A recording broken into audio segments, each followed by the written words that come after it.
Hello everyone, welcome back to medical Gyani. आज मैं बात करने वाला हूँ इंजेक्शन मोनोसेफ के बारे में। इंजेक्शन मोनोसेफ की कंप्लीट जानकारी देने वाला हूँ। तो स्टार्ट करता हूँ।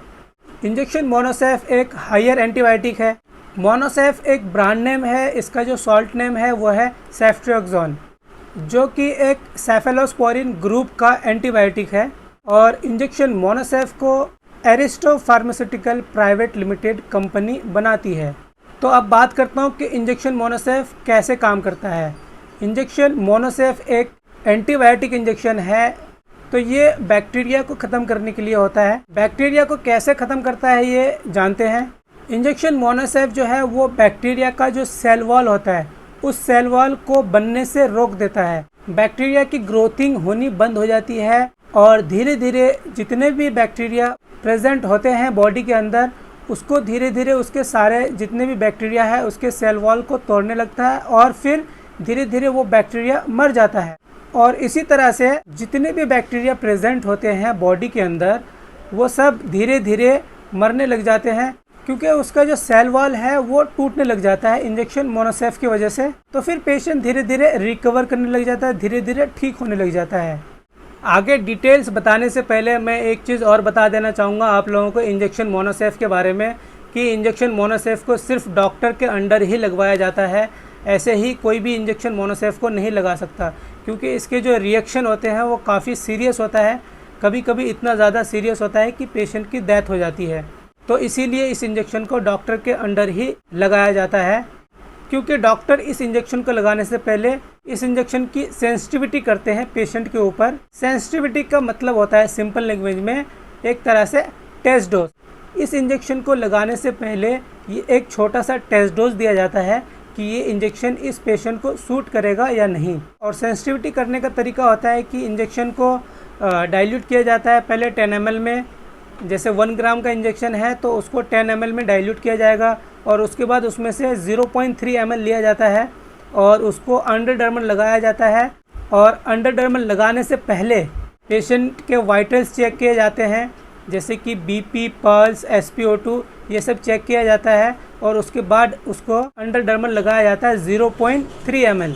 और फिर आधे घंटे तक हर 5 मिनट में पेशेंट के वाइटल्स चेक किए जाते हैं। और साथ ही साथ पेशेंट से भी पूछा जाता है कि ये टेस्ट डोज देने के बाद आपको वोमिटिंग, चक्कर या फिर घबराहट वगैरह या फिर बॉडी में ईचिंग वगैरह तो नहीं हो रहा है। अगर ऐसा कुछ होता है या फिर जो वाइटल्स है जैसे कि बीपी है, पल्स है, SpO2 है, अगर इसमें चेंजेस आते हैं तो इसका मतलब है कि ये इंजेक्शन सूट नहीं किया है।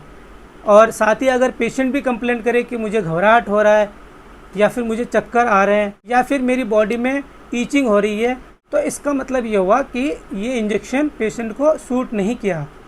सोचिए एक 0.3 ml देने के बाद पेशेंट को अगर ऐसा हो सकता है, तो अगर आप पूरा 1 ग्राम इंजेक्शन बिना सेंसिटिविटी किए लगा देंगे तो पेशेंट की क्या हालत होगी। तो इसीलिए इस इंजेक्शन को डॉक्टर के अंडर ही लगवाया जाता है और सेंसिटिविटी किए बिना कोई भी डॉक्टर इस इंजेक्शन को नहीं लगा सकता और लगाते भी नहीं है कोई भी डॉक्टर इस इंजेक्शन को बिना सेंसिटिविटी किए। तो अब मैं बता देता हूँ इसके यूजेस के बारे में कि किन किन बीमारियों को ठीक करने के लिए इस इंजेक्शन का इस्तेमाल किया जाता है।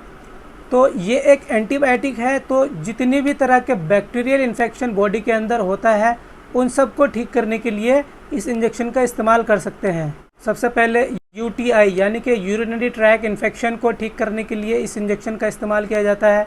ब्रेन में किसी तरह से इन्फेक्शन हो जाता है जैसे मेनिंजाइटिस वगैरह, उसको ठीक करने के लिए इस इंजेक्शन का इस्तेमाल कर सकते हैं। लंग्स के इन्फेक्शन को ठीक करने के लिए इस्तेमाल किया जाता है।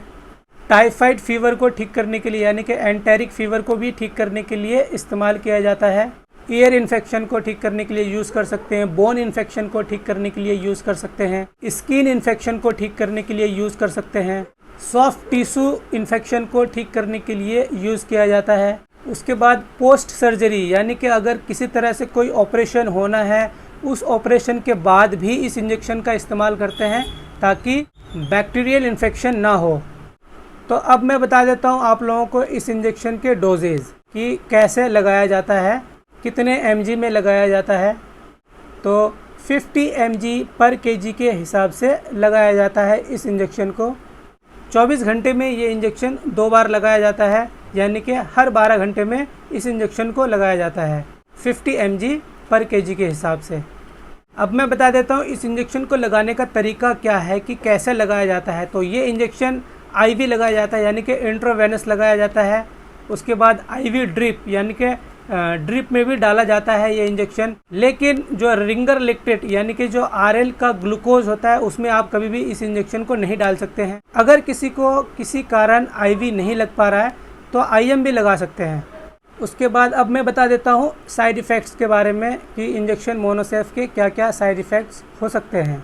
नौसिया हो सकता है, वोमिटिंग हो सकती है, डायरिया हो सकता है, एब्डोमिनल पेन हो सकता है, WBC यानी कि वाइट ब्लड सेल और प्लेटलेट में चेंजेस आ सकते हैं, बढ़ सकता है, घट सकता है, ब्लड क्लॉट भी हो सकते हैं इस इंजेक्शन से, डिजीनेस हो सकता है, हेडेक भी हो सकता है। तो ये थे इसके साइड इफ़ेक्ट्स। अब मैं बता देता हूँ इस इंजेक्शन के कॉन्ट्रा इंडिकेशन के बारे में कि किन किन पेशेंट को या किन किन लोगों को ये वाला इंजेक्शन नहीं लगवानी चाहिए। अल्कोहल के साथ ये इंजेक्शन नहीं लगवाया जाता है। अगर किसी ने ड्रिंक कर रखी है तो 24 घंटे के बाद जब तक अल्कोहल का असर रहता है तब तक ये इंजेक्शन नहीं लगवाना चाहिए। प्रेगनेंसी में इस इंजेक्शन को लगाया जा सकता है, लेकिन सिर्फ डॉक्टर ही लगा सकता है, उसके अलावा कोई नहीं लगा सकता। उसके बाद लैक्टेशन में भी बिना डॉक्टर के एडवाइस के नहीं लगवाया जा सकता है। अगर आपको ड्राइविंग करनी है तब भी ये इंजेक्शन नहीं लगा सकते हैं आप, क्योंकि आपको चक्कर आ सकता है इस इंजेक्शन को लगवाने के बाद। लीवर किडनी डिजीज़ है तब भी ये इंजेक्शन नहीं लगवा सकते हैं। न्यूबॉर्न बेबी को ये इंजेक्शन नहीं लगवाना चाहिए।